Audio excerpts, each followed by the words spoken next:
Maktoum, Marhaba, avec Ouda, ma sœur d'armes, ma sœur de lutte, avec qui nous sommes partis en Égypte, avec qui nous voulions aller jusqu'à Rafah.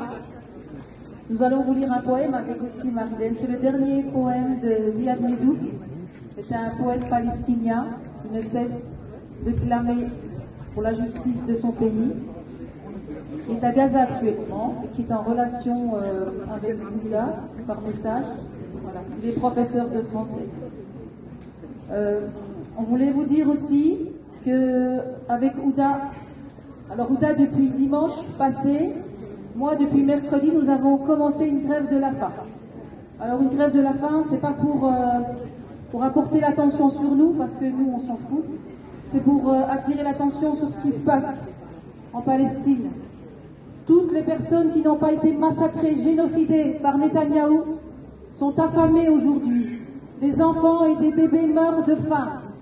Je vous laisse lire le petit texte que j'ai là. Il est vraiment très explicite. Les enfants de Gaza préfèrent mourir parce qu'ils pensent qu'au paradis, il y a de la nourriture. Je vous laisse juste imaginer la détresse de ces enfants. Il meurt des enfants tous les jours de faim. Des adultes et des bébés aussi. Les bébés naissent, vivent une semaine, leurs mamans n'ont pas de lait, on ne peut pas les nourrir, donc les bébés meurent de faim. Dénutris, malnutris, voilà. Donc nous allons commencer la lecture du poème. Merci de votre attention.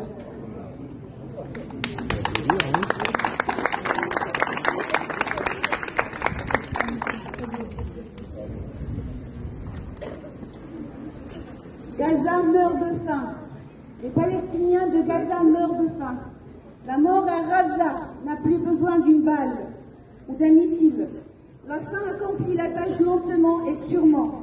La mort ne vient plus avec le bruit d'une explosion, mais avec le sang d'un estomac vide, d'un enfant affamé, d'un peuple totalement affamé, un corps maigre comme un squelette, un cri de détresse des profondes de la souffrance, le lait des mers desséché, du sang qui crie et une conscience qui brûle, un message du cœur de l'enfer. Nous mourrons non seulement des balles des snipers, mais du retard d'un sac de farine, d'un peu de lait et d'une boîte de médicaments.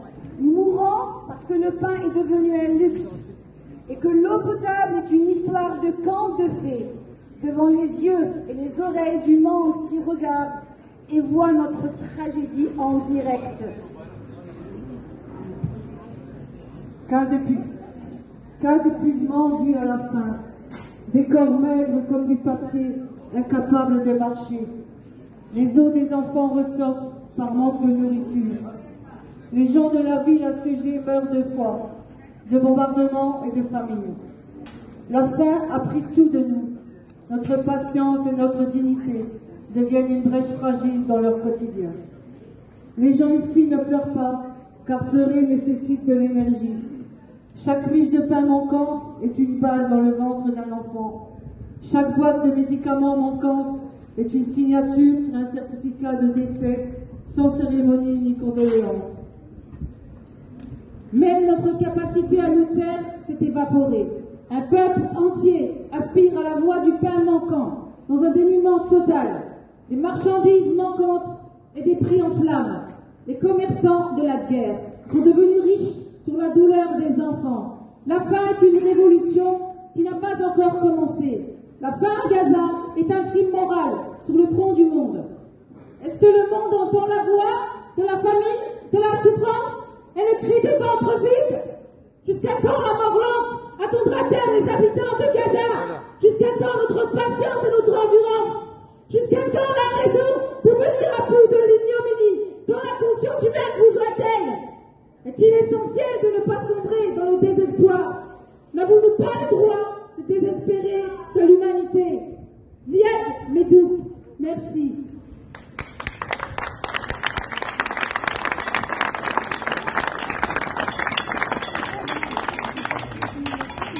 Jusqu'où peut aller ce silence? Jusqu'où peut se taire l'humanité? En regardant mourir des enfants, jusqu'où peut-on détourner le regard sans se trahir soi-même? Un peuple est écrasé sous les bombes. Dans l'indifférence, le sang coule en direct et le monde regarde. chose. Où sont les voix? Où est la honte? Invoque à chaque discours vide. Je ne veux pas me taire. Je ne peux pas. Ce silence, je le vomis. Ce calme, je le maudis. Je suis avec ceux qu'on étouffe. Je marche avec les dépossédés. Je crie pour les enfants qu'on efface. Et si ma parole dérange, tant mieux. Qu'elle brûle, qu'elle réveille. Je suis vivante. Tant que je dis non, dans ce monde complice, non à l'oubli.